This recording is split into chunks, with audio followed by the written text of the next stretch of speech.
नमस्कार दोस्तों, new hope classes में आप सभी का स्वागत है। आप लोगों की पूरी आशा और उम्मीद है कि आप लोग अच्छे होंगे, ठीक ठाक होंगे और अच्छे से प्रैक्टिस कर रहे होंगे।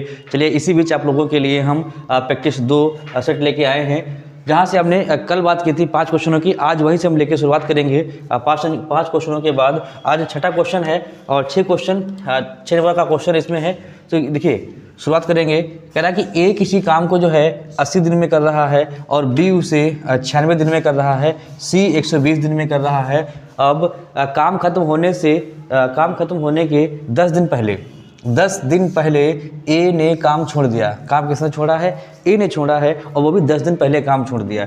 फिर कह रहा है सी जो है 15 दिन बाद काम छोड़ देता है, तो उस काम को कितने दिन में ख़त्म होगा। तो काम जो है वो कितने दिन में ख़त्म होगा, तो हमें निकालने हैं। ऑप्शन आपके सामने 4 दे रखे हैं और फटाफट इसका उत्तर कमेंट में हमें ज़रूर दें। चलिए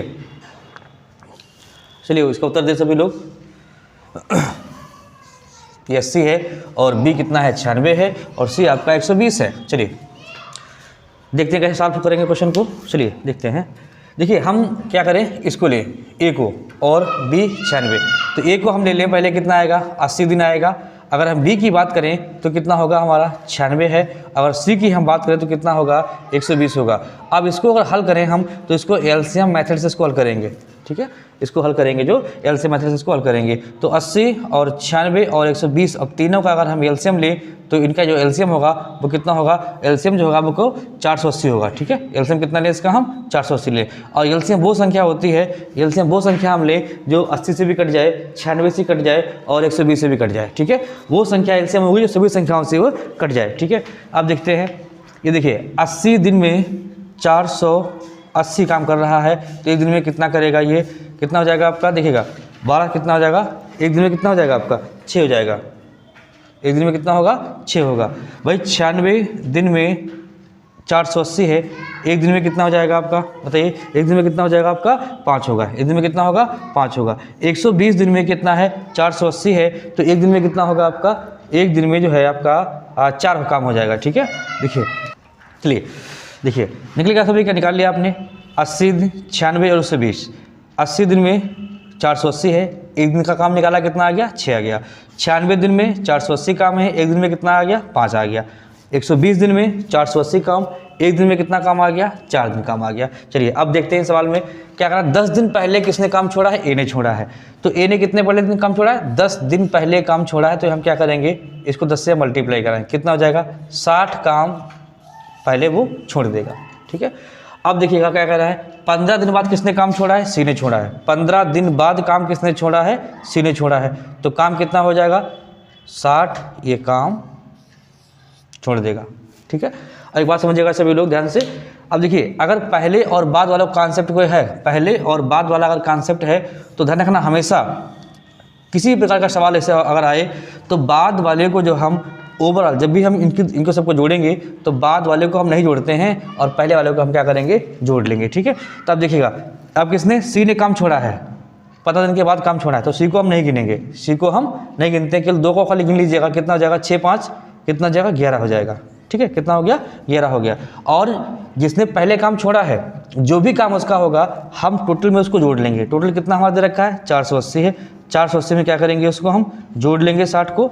अब जो बाद वाला कॉन्सेप्ट जो है, बाद वाला जो कॉन्सेप्ट है उसको हम माइनस कर देते हैं। तो बाद वाले को हम माइनस कर दें तो कितना हो जाएगा? देखिए अब ये प्लस का, ये माइनस का, मतलब 0 रहेगा। तो कितना बचेगा हमारे पास? 480 आएगा। कितना आएगा? 480 आएगा। और भाग किससे देना है? हमें 2 संख्याएं लेनी है। जो बाद में काम छोड़ रहा है उसको हम काउंट इसमें टोटल में नहीं करेंगे। बचेगा कितना? 11 बचेगा। ठीक है, इसको जब भाग करेंगे हम तो कितना आएगा? भाग करिएगा इसको जब भाग करेंगे तो कितना आएगा? 11 चौक कितना हो जाएगा? 44 होगा। और फिर कितना बचेगा यहाँ पर आपका? कितना बचेगा? 4 बचेगा। और फिर कितना हो जाएगा? 11 हो जाएगा 33। 11 हो गया 33। अब देख लीजिएगा, यहीं पे देखिएगा 43 हो गया। अब देखिए विकल्प देखिए, ये भी 43 है और ये 43 है। अब देखिए ये 2 को नहीं होंगे, ये दोनों विकल्प काट दीजिएगा आप। देखिए भाग किससे दे रहे हैं हम? भाग दे रहे हैं 11 से। अब देखो 11 से किस में भाग है? इसमें तो नहीं है, इसको काट दें। कौन सा हो जाएगा हमारा? सी वाला सही हो जाएगा। तो इसका आंसर क्या आएगा? 43 सही 7/11 दिन जो है इसका आंसर आएगा। पूरा हल करना भी नहीं पड़ेगा हमें, हम इसको देख लेंगे किससे भाग हो रहा है। तो वो संख्या नीचे दे रखी है, वो केवल एक ही विकल्प में दे रखा है, उसको भाग कर देंगे। कितना जाएगा आपका? 43 सही 7/11, जो हमारा सी वाला ऑप्शन बिल्कुल सही है।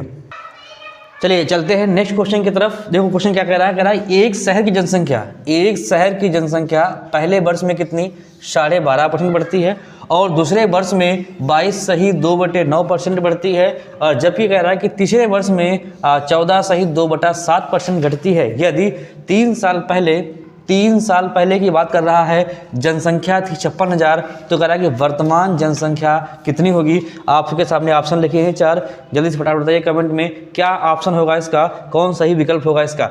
चलिए बात करते हैं इस क्वेश्चन की।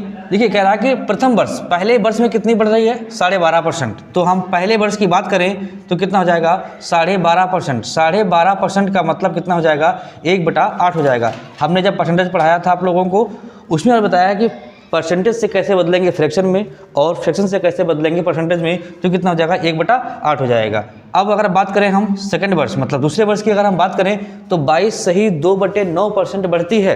देखिए 22.2/9% बढ़ती है, तो 22/2/9 का मतलब कितना हो जाएगा 2/9 हो जाएगा, ठीक है, बढ़ती है। और तीसरे वर्ष की बात कर रहा है, तीसरे वर्ष में क्या होता है 14.2/7% क्या होता है घटती जनसंख्या है, तो कितना हो जाएगा 14.2/7 का मतलब हो जाएगा 1/7 हो जाएगा, ठीक है। चलिए अब यहाँ पर देख लेते हैं ये क्या हो रहा है, जनसंख्या बढ़ रही है, तो 8 से 9 हो रही है, 8 से 9 पहले वर्ष में 8 से 9 हो रही है, ठीक है। दूसरे वर्ष में क्या कर रहा है जनसंख्या बढ़ रही है, 9 से कितना हो रहा है 11 हो रहा है, 9 से 11 हो रहा है। तीसरे वर्ष में क्या जनसंख्या हो रही है घट रही है, 7 पर 1 घट रहा है, इसका मतलब है 7 से कितना हो रहा है 6 हो रहा है। अब इन तीनों का अनुपात बना लेते हैं। देखिए ये कट जाएगा बराबर में कट जाएगा, 2 से काट ले इसको, ये कट जाएगा 3 बार में, 2 से काटें कट जाएगा 4 बार में, 7 चौक कितना हो जाएगा 28 हो जाएगा, कितना हो जाएगा भाई 28 हो जाएगा। 11 कितना हो जाएगा 33 हो जाएगा। अब बात समझिएगा, ये 3 वर्ष जनसंख्या पहले की है और ये क्या होगा वर्तमान जनसंख्या होगा। और हमारे सामने क्या दे रखा है, हमारे सामने दे भी रखा है कि शहर की वर्तमान जनसंख्या कितनी है, सॉरी वो निकालनी है, वर्तमान जनसंख्या निकालनी है हमें, और 3 वर्ष पहले जनसंख्या हमें दे रखी है। तो 28 3 वर्ष पहले की जो की है वो हमें कितनी दे रखी है 28 के बराबर में कितना है 56,000 है, कितना है 56,000 दे रखा है। तो 28 से डिवाइड करो, उसमें क्या बार में कट जाएगा 2 बार में कट जाएगा, तो 1 बराबर कितना हो जाएगा 2000। 1 की वैल्यू कितनी आई है 2000 आई है, और हमसे पूछ रहा है वर्तमान जनसंख्या क्या होगी जो कितनी है 33 है। तो हम 33 से इसको मल्टीप्लाई करा दें, कितना हो जाएगा 3 दूनी 6, 3 दूनी 6 और 3 जीरो बढ़ा दो, कितना हो जाएगा 66,000 आपका आंसर आएगा। जो हमारा विकल्प नंबर कौन सही होगा, आपका विकल्प नंबर डी सही होगा। हाँ चलिए बात करते हैं नेक्स्ट क्वेश्चन की, जो 8वां क्वेश्चन आपके लिए होगा। क्या पूछ रहा है इसमें 53 21 की पावर है 593 है, 49 32 6 की पावर कितना 478 है, 97 32 5 की पावर कितना है 325 में इकाई का अंक ज्ञात करना। चाहिए शुरू करते हैं इकाई का अंक। देखिए ये हम बहुत बार आपको पढ़ा चुके हैं, इकाई अंक निकालना। इकाई अंक का मतलब हो जाएगा अंतिम क्वेश्चन को हमें देखना है, बाकी संख्या क्या लिखी उससे हमें कोई मतलब नहीं है। चलिए क्या करते हैं, हमें 1 लिखा है अंत में 6 लिखा है और 5 लिखा है। जब हमने क्लास ली होगी आपकी तो बताया होगा पढ़ाया होगा कि 4 अंक देखना है ध्यान से आपको। 4 अंक कौन कौन से होंगे, 0 है, वो 1 है और 5 है और 6 है। इनके अंत में संख्या के अगर अंत में दे रखी हैं संख्याएं, ये 0 1 5 6 संख्या के अगर अंत में दे रखी हैं तो इनका मान क्या होगा, यही रहेगा। कोई पावर ऊपर लगी हो उससे कोई मतलब नहीं रह जाता है। अब देखिए 1 की वैल्यू कितनी होगी 1 होगी, गुणे 6 कितना है 6 ही रहेगा, 5 कितना है 5 ही रहेगा। इन 4 संख्याओं में से कोई संख्या आ जाए तो आप ऐसे लिख देना, कोई दिक्कत नहीं है। आप इनकी पावर कितनी है उससे हमें कोई मतलब नहीं रह जाएगा, पावर से हमें कोई मतलब नहीं देखना है उससे। अब देखिए 0 1 आ गया, 1 से मल्टीप्लाई 6 करो 6 रहेगा, 6 पंचे कितना हो जाएगा 30, 30 में इकाई का अंक कितना हो जाएगा 0 हो जाएगा। जो विकल्प नंबर हमारा कौन सही होगा, विकल्प नंबर हमारा सी वाला सही होगा। इकाई में अंक कितना हो जाएगा 0, 0 हमारा कौन सही है, सी वाला विकल्प हमारा बिल्कुल सही है। चलिए बात करेंगे नेक्स्ट क्वेश्चन की ओर, जो आपके सामने क्वेश्चन लिखा है। यदि x बराबर 2 की पावर 2 गुणे 3 की पावर 3 गुणे 7 की पावर 2 हो तो y बराबर जो है 2 की पावर 3 है गुणे 3 गुणे 5 हो तो x तथा y का महत्तम समावर्तक मतलब HCF ज्ञात करना है। HCF का मतलब हो जाएगा हाईएस्ट कॉमन फैक्टर, मतलब कॉमन वैल्यू देखनी है कौन संख्या किसमें कॉमन है। चलिए हम बात करते हैं पहले x की, तो x बराबर कितना हो जाएगा, पावर 2 है 2 की, गुणे 3 की पावर कितना है 3 है, गुणे 7 पावर कितना है 2 है। अब y की की हम वैल्यू लिख लें, यहाँ पर कितना है 2 की पावर कितना है 3 है, गुणे 3 है और गुणे कितना है 5 है। हमें वो संख्या देखनी है जो दोनों में संख्या में कॉमन हो, जो दोनों में संख्या कॉमन हो। अब देखिए 2 तो कॉमन है, खैर 2 कॉमन है और 3 कॉमन है, ना 7 इसमें है ना 5 इसमें है, तो इन दोनों को हम छोड़ देंगे, इन दोनों को हम छोड़ देंगे। अब इनमें देखना है कि कौन संख्या कम है। एचसीएफ का मतलब जगह बड़ी से बड़ी संख्या देखनी है, कौन संख्या कम है। कि देखिए 2 ये लिखा है 3 बार और ये 2 है 2 बार, हमें कम वाला देखना है, अधिक नहीं देखना है।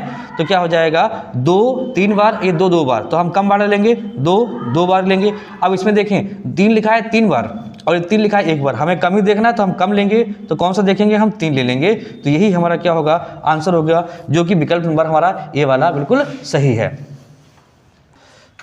चलिए अगला क्वेश्चन देखते हैं क्या कह रहा है। ये क्वेश्चन लाभांश का क्वेश्चन है। देखिए कह रहा है ए एक कार को जो है 4000 रुपये में खरीद रहा है तथा उस पर जो है 2000 रुपये मरम्मत में खर्च करता है तथा वह उसे 5000 रुपये में बेच देता है, तो उसे लाभ या हानि परसेंटेज में ज्ञात करनी है आपको। चलिए देखिए इसको लगाते हैं कैसे लगेगा। ये कितनी खरीदी उसने कार है, तो 4000 रुपये की, ठीक है। कितनी खरीदी है कार, 4000 रुपये की उसने कार खरीदी है। अब फिर कह रहा है कि उस पर 2000 रुपये क्या किया उसने, मरम्मत मतलब ठीक करवाने बनवाने में उसने खर्च किया है। तो क्या करेंगे, ये इसी में जोड़ देंगे इसको, 2000 रुपये इसी में जोड़ेंगे, कितना हो जाएगा 6000 रुपये हो गया। कितना हो गया भाई, 6000 रुपये हो गया।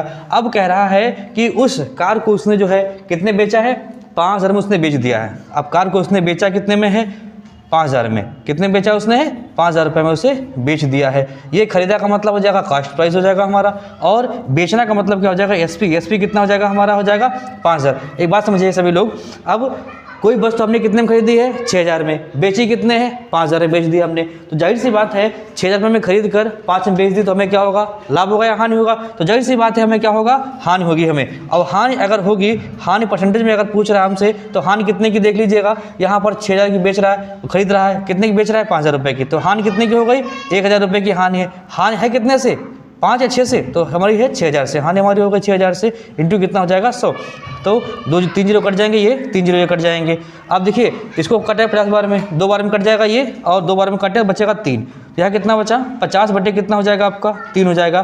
परसेंटेज में जब इसको भाग करेंगे हम तो कितना आएगा, 3 से भाग करेंगे कितना आएगा, 16 सही 2/3%। 16 3 48, 2 कितना हो जाएगा 50%। अब बात आ रही है, इसमें 2 विकल्प हैं। अब बताओ यहाँ पर क्या हुआ था, इसको हानि हुआ था लाभ हुआ था। तो यहाँ पर इसको हानि हुई थी, तो हमारा लाभ वाला आंसर नहीं होगा। कौन सा होगा, बी वाला विकल्प होगा, जो 16 सही 2/3% हानि पर बेच रहा है। चलिए ठीक है, आज के लिए इतना रखते हैं। और वीडियो आपको अच्छा लगे, प्रैक्टिस आपको अच्छी लगे तो लाइक करें, सब्सक्राइब करें और शेयर करना ना भूलें, और अपने दोस्तों को भी शेयर करें। जय हिंद, जय भारत।